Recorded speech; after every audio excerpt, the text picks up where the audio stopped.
One of the things that the world has seen collectively is the level of intense dehumanization of the Palestinian people.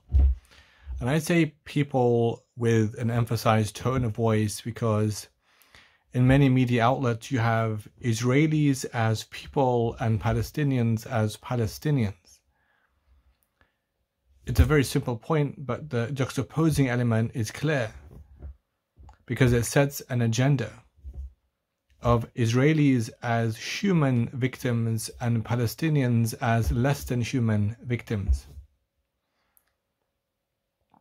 as an unworthy victimhood in their frame. It is crucial for us to always bear that in mind about the way that people are projected, images, framing of that victimhood is shown. And of course we are against the innocent victimization of any people, of any human beings.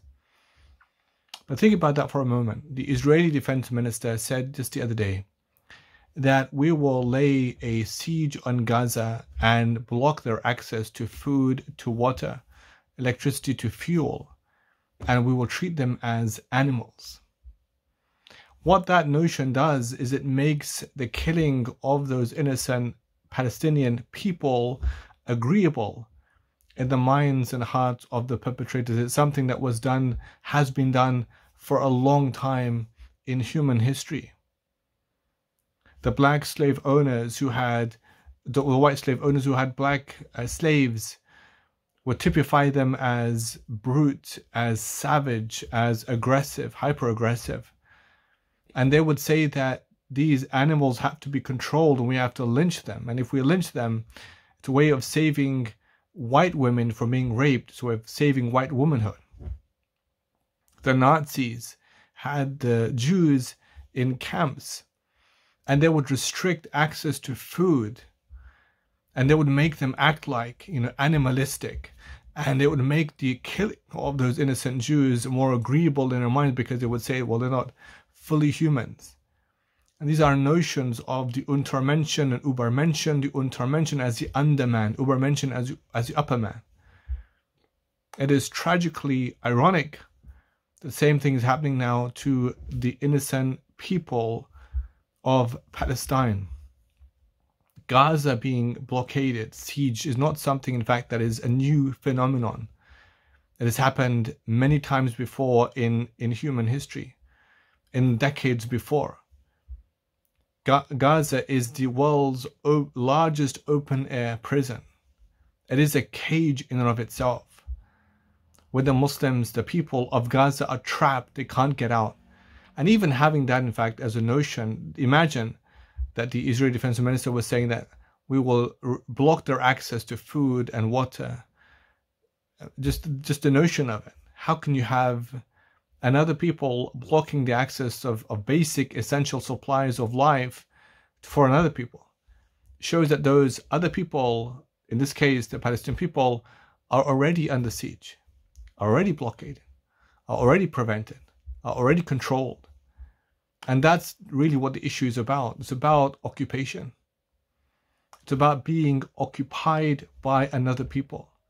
And I think that when the dust settles out of all of this, there's something that would come true, that the world will come to know about the grievances of the Palestinians. If they didn't know before, it's more so, of the Palestinian people who've lived under decades of bombardment, of occupation, of illegal settlement expansion, of having theft of their land, of their homes, demolition of their lands and homes and their sites, and intrusion into Al-Aqsa Masjid. We know the names of Israeli victims because they're on the media and they're humanized.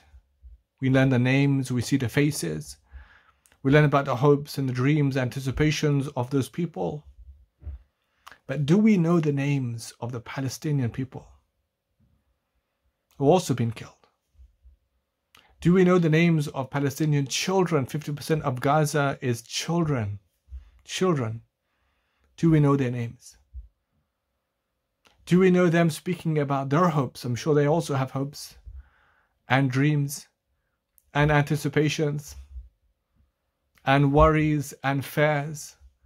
So we see that on the one hand, we see Israeli people in media framing, but we see Palestinians. We don't see the people, we don't see the face. It's a faceless victimization, it's a nameless victimization. It's a victimization without the element of humanizing.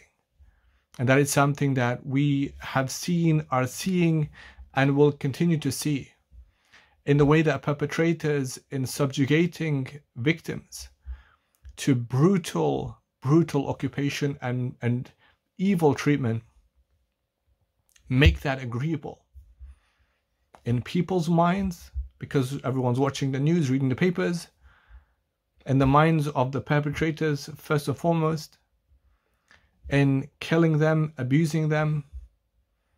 And we know the names of Israeli captives of war, but we don't know the names of Palestinians who have been imprisoned unjustly, detained unjustly, hundreds of them. They also have names. They also have lives. They also have hopes and fears and worries and dreams. What about those people?